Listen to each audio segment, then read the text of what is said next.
அதிபர் டிரம்பின் கடும் வரி விதிப்புக்கு பதிலடி கொடுத்த சீனாவின் நடவடிக்கையால் அமெரிக்கா பணிந்து வெளியிட்ட அறிவிப்பின் பின்னணி என்ன என்று விரிவாக பார்க்கலாம். தென்கொரியாவில் நடைபெறவுள்ள ஆசிய பசிபிக் பிராந்திய பொருளாதார கூட்டமைப்பு மாநாட்டில் கலந்து கொள்ள வந்த இடத்தில் அமெரிக்க அதிபர் டிரம்ப் மற்றும் சீன அதிபர் ஜி ஜின்பிங் சந்திப்பு நடைபெற்றது. இரு நாட்டுக்கும் இடையே நடந்து வந்த கடும் வர்த்தக போருக்கு மத்தியில் இந்த சந்திப்பு பல்வேறு நாடுகளால் உன்னிப்பாக கவனிக்கப்பட்டது. மேலும் இந்த சந்திப்பு அமெரிக்கா சீனாவிற்கு மட்டும் முக்கியமானதாக இல்லாமல் உலக நாடுகள் அனைத்துக்குமே ஏதோ ஒரு விதத்தில் மிக முக்கியமானதாக பார்க்கப்படுகிறது. அமெரிக்க அதிபராக இரண்டாவது முறையாக டொனால்ட் ட்ரம்ப் பொறுப்பேற்ற பிறகு சீன அதிபரை சந்திக்கும் முதல் சந்திப்பாக இது இருக்கிறது. அமெரிக்க அதிபர் ட்ரம்ப் பரஸ்பர மற்றும் கூடுதல் வரி விதிப்பால் இந்தியா உட்பட பல்வேறு நாடுகளை அதிர்ச்சிக்குள்ளாக்கினார். இதில் ட்ரம்பின் வரி விதிப்பு குண்டு சீனா மீது அதிக அளவில் பாய்ந்தது. இந்தியாவுக்கு 50% வரி என்றால் சீனாவிற்கு 100% வரி என்ற கணக்கில் வரி விதித்து அதிரடி காட்டினார் அமெரிக்க அதிபர் ட்ரம்ப்.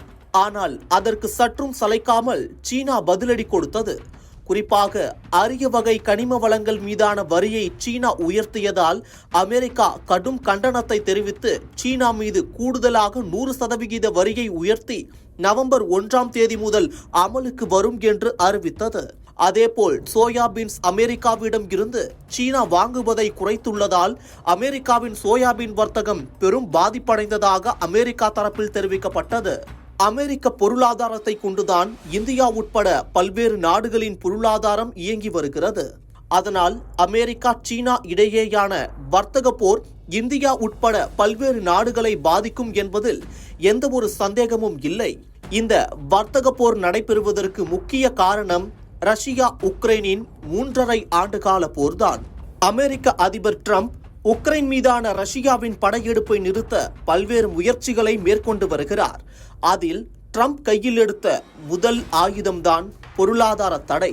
ரஷ்யா உக்ரைன் போரை முடிவுக்கு கொண்டுவர நடந்த பேச்சுவார்த்தைகள் உடன்பாடு எட்டப்படாததை அடுத்து அமெரிக்க அதிபர் ட்ரம்ப் ரஷ்யா மீது பொருளாதார தடைகளை விதித்து நெருக்கடியை ஏற்படுத்தினார்.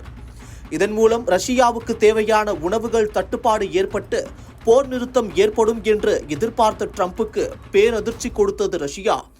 அமெரிக்காவின் அந்த நடவடிக்கையை துச்சமென நினைத்து உக்ரைன் மீதான படையெடுப்பை தீவிரப்படுத்தியது. அதனைத் தொடர்ந்து ரஷ்யாவுக்கு மேலும் நெருக்கடி கொடுக்கும் விதமாக உக்ரைனுக்கு ஆயுதங்கள் அனுப்பியதும் குறிப்பிடத்தக்கது. இரண்டாவதாக ட்ரம்ப் எடுத்த ஆயுதம் ரஷ்யாவுடன் வர்த்தகம் மேற்கொள்ளும் நாடுகளின் உறவுகளை முறிப்பதுதான். அதன் அடிப்படையிலேயே அமெரிக்க அதிபர் ட்ரம்ப் இந்தியா சீனா உள்ளிட்ட பல்வேறு நாடுகள் மீது வரி விதித்தார். அதன் பின்னரும் இந்தியா மற்றும் சீனா ரஷ்யாவிடம் இருந்து மலிவு விலையில் கச்சா எண்ணெய் வாங்கிய பிறகே அமெரிக்காவின் வரி விதிப்பு நடவடிக்கை அதிகரித்தது. அதே சமயத்தில் இந்தியா ரஷ்யாவிடம் இருந்து எண்ணெய் வாங்குவதை நிறுத்திவிட்டது என்று பலமுறை கூறி இந்தியா ரஷ்யா இடையேயான உறவில் விரிசல் ஏற்படுத்த அமெரிக்கா முயன்றதாக புவிசார் அரசியல் வல்லுநர்களால் சொல்லப்பட்டது. அதனைத் தொடர்ந்து ரஷ்யாவின் பெரும் எண்ணெய் நிறுவனங்கள் மீதும் சமீபத்தில் அமெரிக்கா பொருளாதார தடை விதித்ததும் குறிப்பிடத்தக்கது.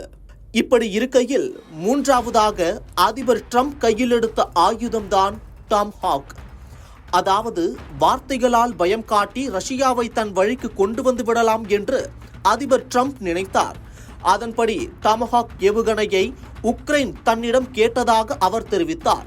குறிப்பாக ரஷ்யா போரை நிறுத்தவில்லை என்றால் இது குறித்து ஆலோசனை நடத்தப்படும் என்று எச்சரிக்கை விடுத்தார். அதன் பின்னரே ரஷ்யா அணு ஆயுத பயிற்சி, ப்ரூவெஸ்ட்னிக் மற்றும் பொசைடான் சூப்பர் டார்பெடோ ஏவுகணை சோதனை என தொடர்ந்து நடத்தி வருவது குறிப்பிடத்தக்கது.